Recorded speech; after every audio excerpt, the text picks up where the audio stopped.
it's that feeling when you send the text and you press send, and in that moment, you realize you're sending it to the wrong person, but there's nothing to be done.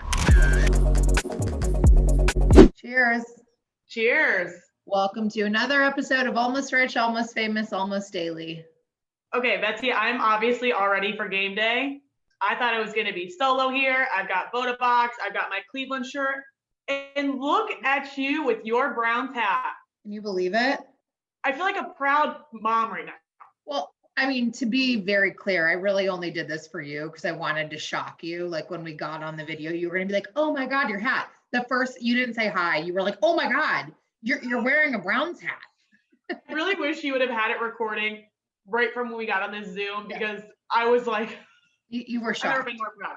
Yeah. And it's great because it's orange. You usually only do like tan and neutral colors. Yes. You're just a real Browns fan over there. I'm not. I'm actually not. I would prefer that this were tan or black, but it's good for today. Well, we are both in the Brown spirit. Someone is not in the Brown spirit, but they are certainly in the Christmas spirit. Okay, I get it. It's Monday. People are still adjusting. They're getting their week started, as am I. I already had 3 cups of coffee today. So I'm getting ready for the day. I'm straightening my hair. I see my phone light up and it's a random number. I'm like, oh, that's weird. So I let it go for a couple minutes. I'm like, all right, let's see what this text message is. Since we don't have a meeting today, I hope you have a very cheery day. Christmas is coming. With a photo. Just in her holiday spirit. And let's be very clear. You don't know the number. So you're like, oh, this is nice. Then you get the photo. You don't know the person in the photo either. That is like, okay, so it's already shocking. A random number call, okay, that makes a little bit more sense. Telemarketers, whatever. A text message, thought it was interesting. It's a Cleveland area code, I don't know. So I read the text first and I'm like, oh, what a nice message. No meeting, I hope you have a cheery day. And then I see the photo and I'm like, whoa, I actually have no idea who this person is. So what am I supposed to do? I call her out like, hey, cute photo, but I think you have the wrong number. The bitch put on a Santa hat on a Monday at 8 a.m. Seems like a lot. Seems a little cheery for my taste. I mean, I respect it, I guess. The hat wasn't so much for me. It was the suit. She had a whole Santa suit on.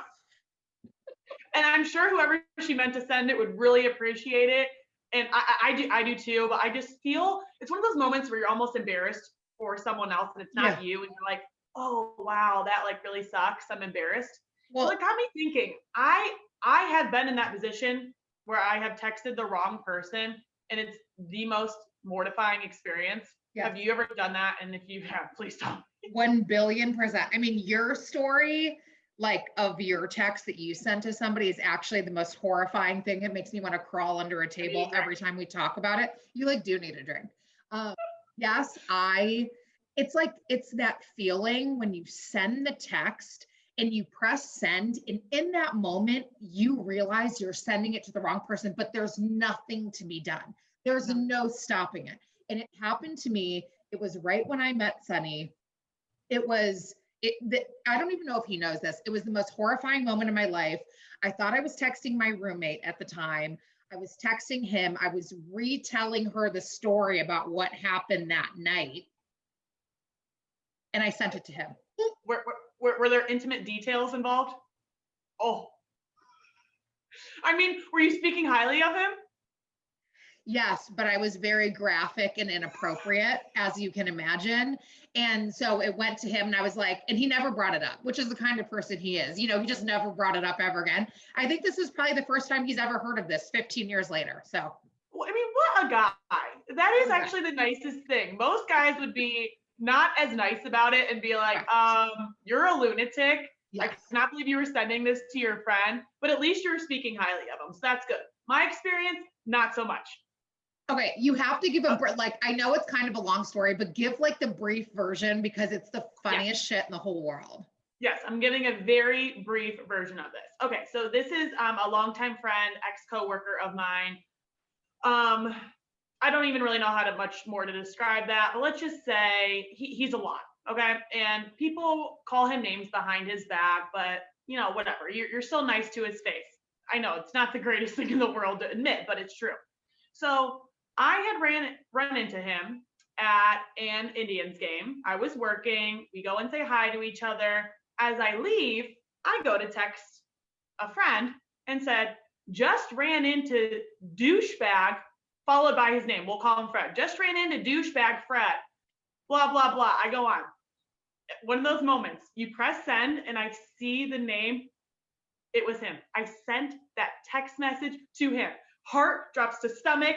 I'm sweating. I'm like, what do I do? Well, at this point, what do I do? You can't come back from it. You can't even say, sorry, I meant to talk about someone else. I said his name in there. So my first reaction was, I'm just going to block him. Just blocked his number. So I have no idea what his response was. I have no idea if he's ever tried to reach out. We just have never spoken a day since. This happened years ago. The dude is still blocked. Yes, his number is still blocked. Well, you know, that's one way to go about it. I mean, and some people are like, well, why don't you just say you're sorry? And I'm like, well, okay, even if I say I apologize for calling you a douchebag, we're never coming back from this. We're never going to be friends again. No, there's absolutely no coming back from that. We want to know what that actually is the worst story in the world. And there's so much more to it, which at some point we need to get into. But maybe until then, podcast one day. Yes, totally. You guys need to let us know your horrifying text message moments, because I know everyone has them. Please put it in the comments. It makes Bridget and I feel better about being total lunatics too. Yes. Cheers. Go Browns. Cheers.